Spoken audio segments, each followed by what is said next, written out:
홍준표 후보가 어제 페이스북에 글을 올렸습니다. 지구상에서 가장 기가 센 곳이라는 아리조나주 세도나의 둘째 아들과 등산을 했습니다. 산에 올라가서 아리조나의 끝없이 펼쳐진 황무지를 바라보았는데요. 거기서 다시 광야에 서야 하는 내 입장을 정리하는 기회를 가졌습니다. 끝없는 황무지를 보면서 나도 이제 저 광야에 서게 되었구나. 그런 자기 자신을 돌아보게 되었습니다. 자유대한민국의 가치를 다시 세운다는 일념으로 다시 시작하겠습니다. 각오를 다지는 그런 시간을 가졌다고 말했습니다. 그 다음에 한 말은 극소수 친박들이 지도체제를 집단 지도체제로 변경을 시도하는 이것은 당 쇄신을 막는 것이고 구체제 부활을 노리는 음모라고 규정을 했습니다. 집단지도체제, 지금 같은 난세 집단지도체제 가지고 서로 설왕설래, 네가 앞선이 내가 앞선이 그래 가지고 되겠습니까? 단일지도체제로 강력하게 싸워도 이길까 말까 한데요. 집단지도체제 해가지고 자리 하나씩 차지하는 이런 것은 안 되죠. 이 집단지도체제 변경은 국민과 당원들이 용서치 않을 것이다. 이렇게 규정을 했습니다. 그리고 이 페이스북에다가 복거일 선생, 소설가죠. 복거일 선생의 칼럼을 소개했습니다. 그 칼럼이 홍준표 후보와 관련된 것이죠. 그래서 내용을 아주 잘 써서 소개를 하도록 하겠습니다. 제목은 난세가 부르는 인물, 그렇게 됐습니다. 난세가 부르는 인물. 1941년 12월 7일 일본 함대는 하와이 펄하버, 진주만이죠. 하와이 진주만, 펄하버에 미국 태평양 함대를 공격했다. 6척의 항공모함에서 발진한 일본 함재기들은 모항에 정박한 미국 전함들을 거의 다 파괴했다. 항공모함도 막 침몰하고요. 함재기들 다 박살나고 완전히 대참패를 당했죠. 일본 항공모함이 접근하는 줄 알지도 못하고 기습 공격을 당했습니다. 혼비백산한 미국 해군 수뇌부가 취한 첫 조치는 혼비백산한 해군이 가장 이제 급하니까 가장 중요한 조치를 취할 거 아닙니까? 미국 해군의 핵심부가 공격을 받았고 완전히 초토화됐으니까 이것을 반격해서 승리로 이끌려면 가장 중요하고 가장 시급한 조치를 취했죠. 그 첫 조치가 대서양 함대 사령관 어니스트 킹 제독을 미국 함대 사령관으로 임명한 것이었다. 대서양을 지키던 어니스트 킹 제독을 미국 전 해군 함대 사령관으로 임명을 했습니다. 킹은 매우 뛰어났으나 하고 나자가 붙으면 그 다음부터는 안 좋은 거죠. 뛰어났으나 성격이 거칠었고 화를 잘 내서 적이 많았다. 뛰어난 장군은 틀림없는데 성격이 거칠고요. 화를 잘 내가지고 적이 많아. 성격 거칠고 화를 잘 내는 사람은 아무데나 화를 막 내고 막 그냥 주도권을 잡고 막 하고 이러기 때문에 적이 많죠. 적이 많아. 그래서 이제 사람들이 이제 꺼리는 그런 인물이죠. 능력은 있는데 이게 사람들과 대인 관계가 안 좋다. 임명 소식을 듣자 킹은 다음과 같이 말했다. 어려운 처지에 빠지면 사람들은 개차반들을 부른다. 이런 말을 했다고 알려졌죠. 어려운 처지에 빠지면 사람들은 개차반들을 부른다. 개차반이라는 말이요. 여기 보니까 Sons of Bitches. 비치는 개를 말해요. 빛이 주니까 개들의 아들들. 개차반. 복거일 선생이 말했습니다. 맞는 말이다. 난세는 거친 사람들을 부른다. 난세에는 남이 겁내는 일을 태연히 실행할 수 있는 사람들이 필요하다. 적어도 사람들은 그렇다고 믿는다. 그렇죠. 난세에는 이런 거친 개차반들이 필요한 것이죠. 개차반 표현을 이렇게 했지만 마치 사냥개처럼 누구도 두려워하지 않고 돌진하는 그런 사람이 난세에는 꼭 필요한 것입니다. 뒷날 누가 킹에게 이게 확인해서 정말 그렇게 말했습니까? 난세에는 개차반들을 부른다 이렇게 말했습니까? 그러니까 그런 얘기를 한 적이 없다고 얘기를 하고 덧붙이기를 만일 그 당시 그런 생각을 했다면 그렇게 말했을 것이다. 자기가 그런 생각을 했다면 자기는 그렇게 말을 했을 거라고. 왜냐하면 자기는 도저히 미국 전 함대를 지휘할 그런 입장이 안 되고 사람들이 자기를 싫어하는 사람이 너무 많기 때문에 적이 너무 많기 때문에 자기는 도저히 미국 함대 사령관이 될 수 없었고 그냥 대서양 함대 한 부분만 담당하고 있었는데 난세가 닥치니까 미국 해군에 미국 전체에 큰 위기가 닥치니까 자기 같은 개차반을 이 사냥개 같은 사람을 미친 개 같은 사람을 불렀다는 거죠. 필하버, 폴하버, 이제 진주만이 비습됐을 때 미국 해군이 킹을 찾은 것처럼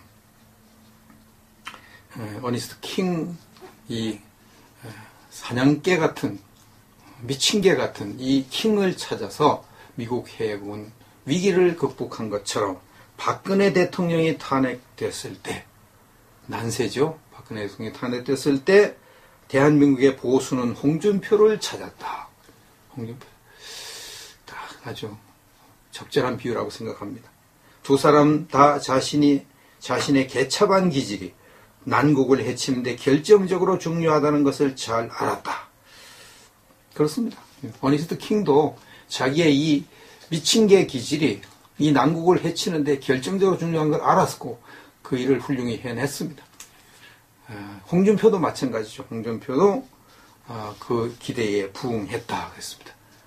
완전히 괴멸 상태에 있던 이 보수파를 다시 결집시켜서 이 진보파를 아주 맹추격하는 놀라운 일을 홍준표가 해냈습니다. 킹은 영국에 휘둘려서 미국의 전략이 대서양에 편중된 상황에서 태평양의 중요성을 강조했다. 그 당시에 영국이 셌잖아요. 미국은 이제 독립한 지 얼마 안 되고 영국이 아직 힘이 강할 때가. 근데 영국에 휘둘려가지고 영국이 있는 대서양 쪽을 더 이렇게 중시하고 있었는데 이 킹은 태평양이 중요하다고 강조를 했습니다. 그래서 이제 태평양에 군사력을 집중하고 일본과 전투를 했는데 과달카날 전투에서 이겼습니다. 일본과 싸워서 이겼습니다. 그리고 후퇴를 모르던 일본군이 철수하도록 만들어가지고 승기를 잡았습니다. 개차반 기질이 있는 킹 제독이 그 일을 했습니다.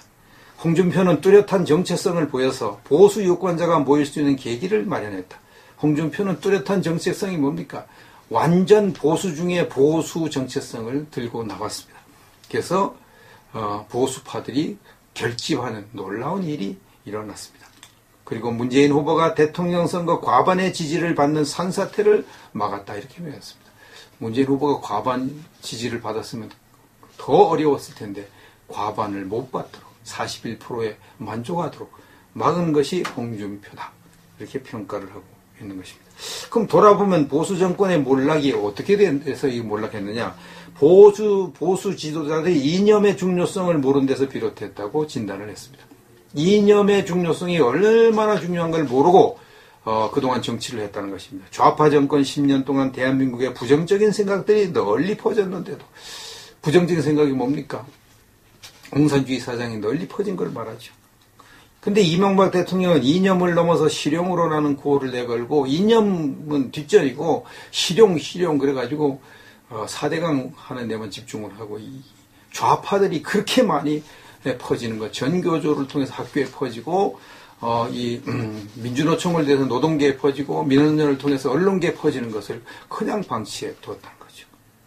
박근혜 대통령은 사회주의 경제정책인 경제민주화를 주요 공약으로 삼아가지고 이 좌파들과 합세해서 뭘 해보겠다는 이 오판을 해서 더 좌파를 키우는 일을 했다고 진단을 하고 있습니다. 이번 선거가 자유민주주의와 시장경제에 대한 무지와 편견이 극심하다는 것을 보여줬다. 이번 선거에 완전히 나타나죠. 우리 보수 우파들이 얼마나 시장경제, 자유민주주의에 무지한가? 얼마나 무지한가? 이걸 무지하기 때문에 좌파의 정권을 넘겨주는 이런 일이 일어났다고 진단을 하고 있습니다. 지금 보수에게 필요한 것은 대한민국의 이념, 그리고 체제, 이것을 소생시키려는 풀뿌리 운동이다. 이렇게 했고, 태극기 집회에 참가한 시민들이 대한민국을 지키려는 열정이 거대한 압류로 흐르는 것을 보여줬다. 태극기 운동이 대한민국을 살리려는 거대한 운동이 어두운 가운데 거대한 압류로, 어두운 가운데서 흐르는 물을 아마 압류라고 한 것 같은데, 어두람자를 쓴 것 같아요. 한문을 안 써서 그렇게 해석이 됩니다. 어두운 가운데, 이 좌파들이 완전히 뒤엎은 이 칠흑 같은 어두운 가운데 거대한 태극기 물결이 일어난 것.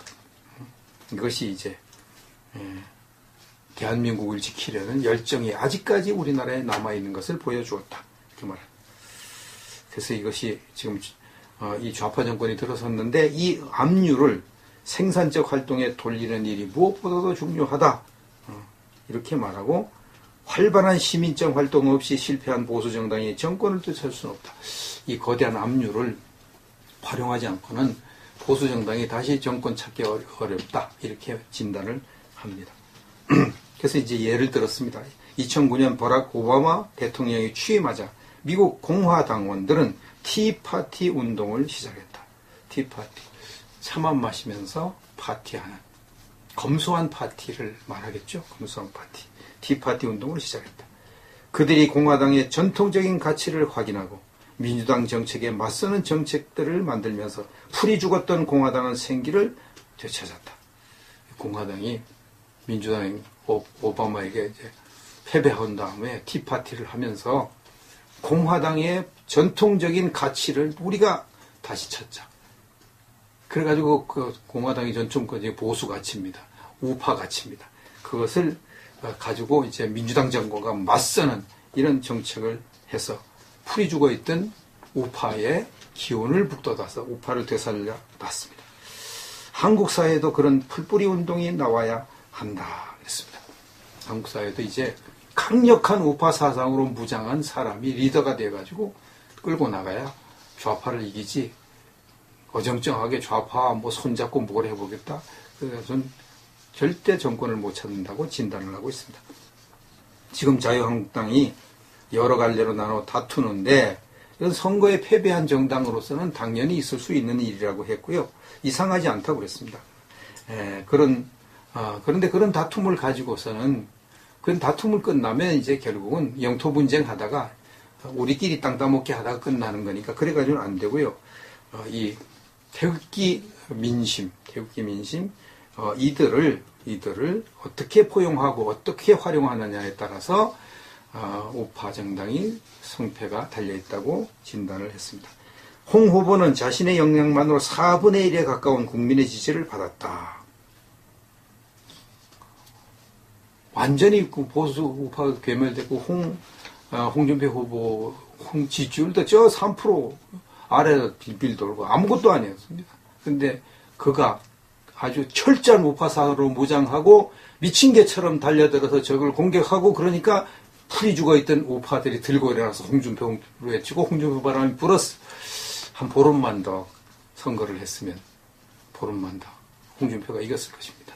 지금 뭐 선거 부정 막 나오고 해서 이것도 알아봐야 되겠지만 이 상태가 이제 진짜 선거라고 하더라도 보름 전 홍준표. 왜냐하면 5월 2일 날 발표에 홍준표 후보의 지지율이 17%였는데 5월 9일 날 뚜껑 열어보니까 24%로 뛰었잖아요. 일주일 하루에 1%씩 올라갔다는 거 아닙니까? 15일 지나면 15% 더 올라가는데요. 24%에서 15% 더 올라가면 얼마입니까? 그럼 뭐 홍준표 후보 올라가면 문재인 후보 안 떨어집니까? 떨어지죠. 그럼 이긴다는 결론이 나오죠.